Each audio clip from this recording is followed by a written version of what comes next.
Yeah, my name is Brett Youngstrom. I'm, I guess, a third generation member of Yellowstone Log Homes team.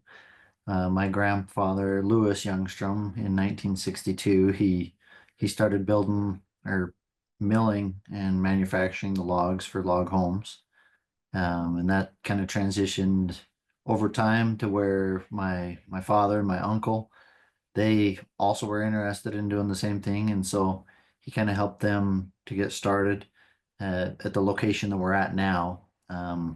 It was Youngstrom Log Homes initially, and then over time we were able to bring his milling equipment here to our location in Rigby, Idaho.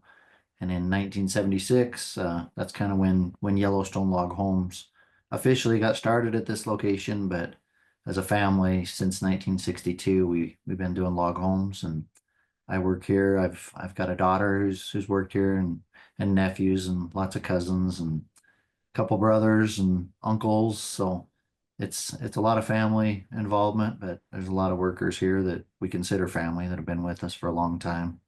It's I guess I worked before as I was in high school, and then I went to college for a few years, and then for the last 22 years, I've been here pretty much full time, just trying to help contribute to the business and help things grow and kind of roll with the punches as things have ebbed and flowed.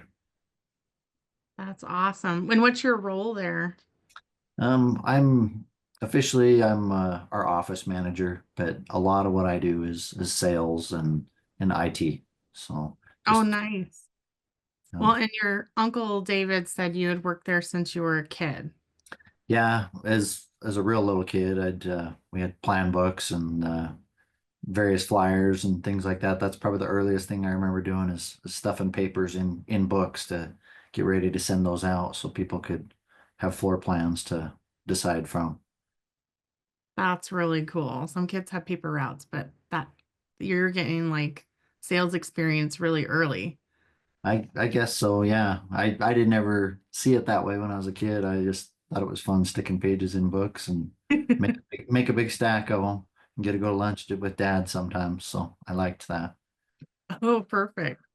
Well, um, let's see. We wanted to ask you why you got involved in the IMTA and why did you guys donate?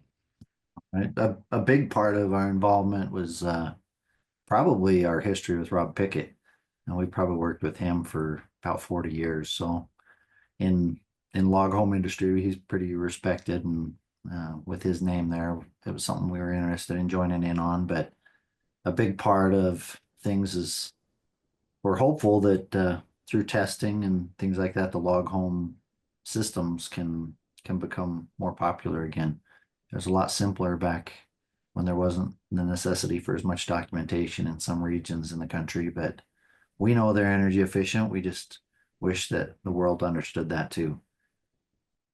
Yeah, I agree.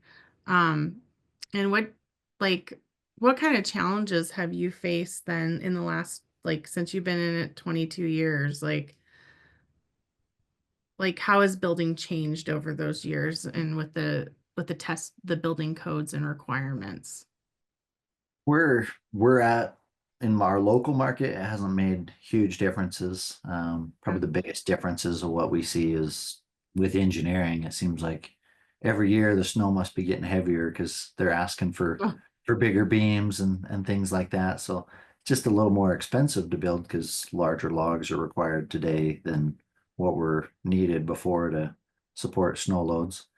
But in some parts of the country where we're interested in shipping logs, um, you get into the res check and things like that, and the question often comes up to how do log homes fit in with this, where the R value isn't necessarily a fair reading of energy efficiency as it translates to a log.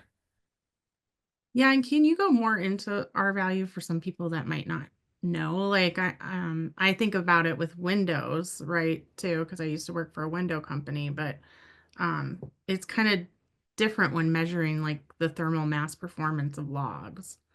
Yeah, so that's with R value, it's mainly it's going to measure the ability of the building material to reflect heat, where logs, they're not going to reflect heat so much as absorb it and store that energy and then be able to release that after the heating system turns off or the cooling system. And so, since log homes don't really reflect heat as much, they're going to be more absorbent. It's it's hard if you're running only off of that. But things like U value and thermal mass benefits, I think they're starting to gain a little more traction, and we're hopeful that these new tests will show that in a more measurable way that people can get their heads around. Yeah, and how will the testing, like, if when they prove that, like, how will that help your business? I think what it'll do is it'll probably get the ball rolling to where legislation can change, because that's a big part of it. There's some parts of the country where it just flat out, if there's no data, they're they're going to have a hard time approving it. But there are parts of the country that are very log home friendly still, and in those areas, I think it'll just help keep them that way. We don't want to lose traction in those areas.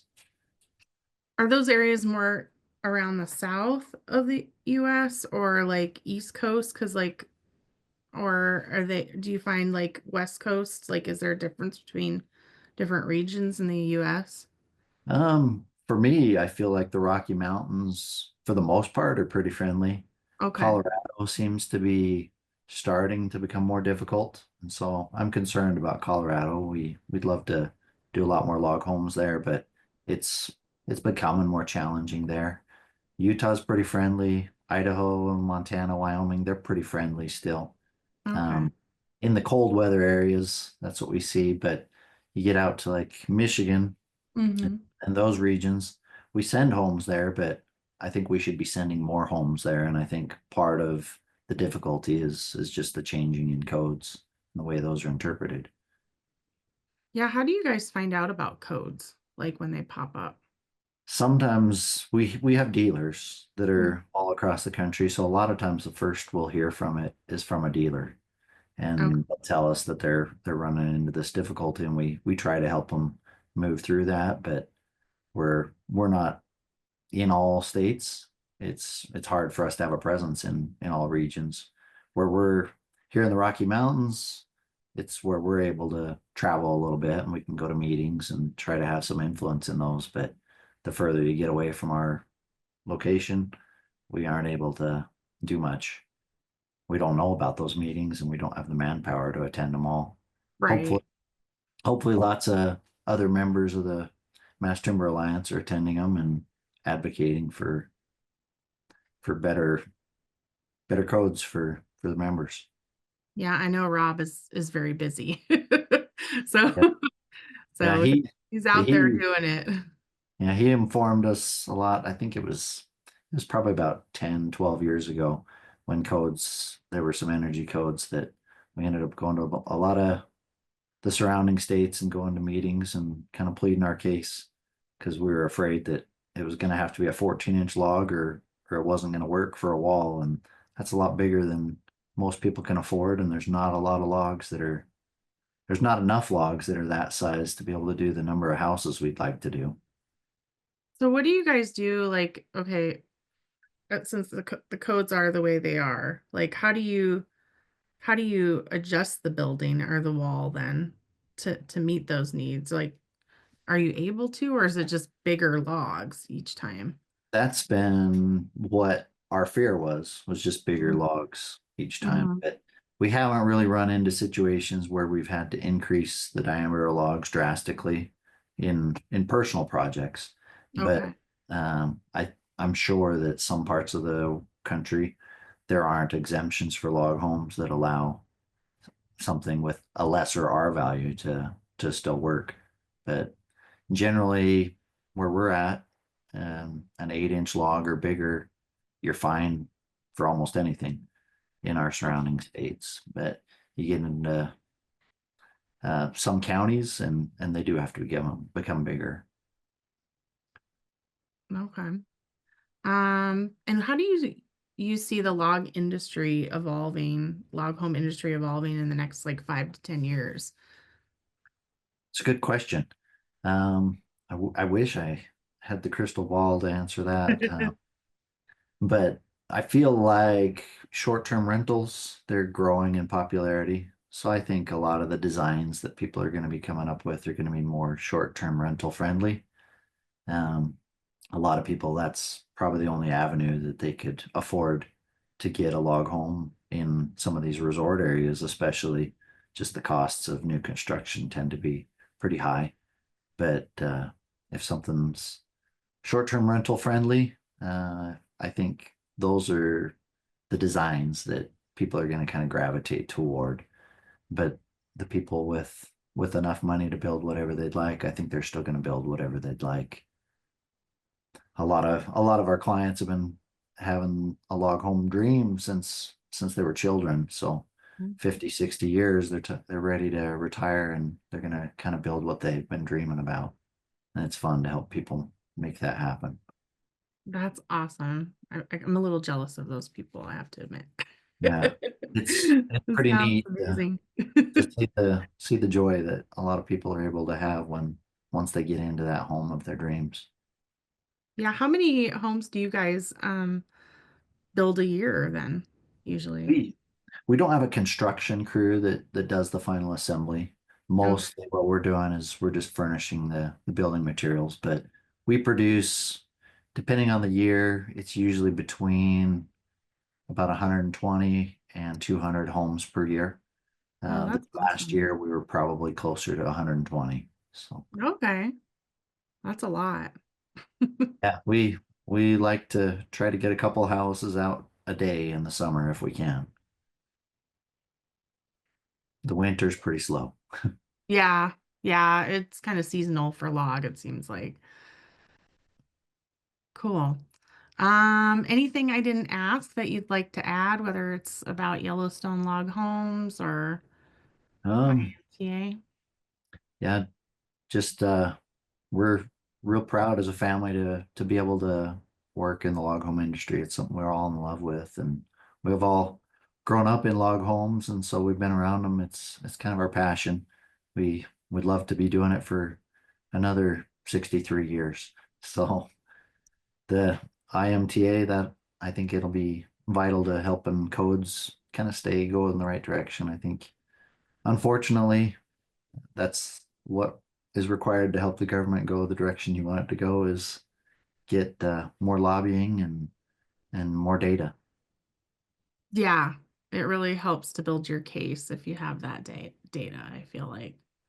Even though we all know log homes are efficient, it's just we need the numbers.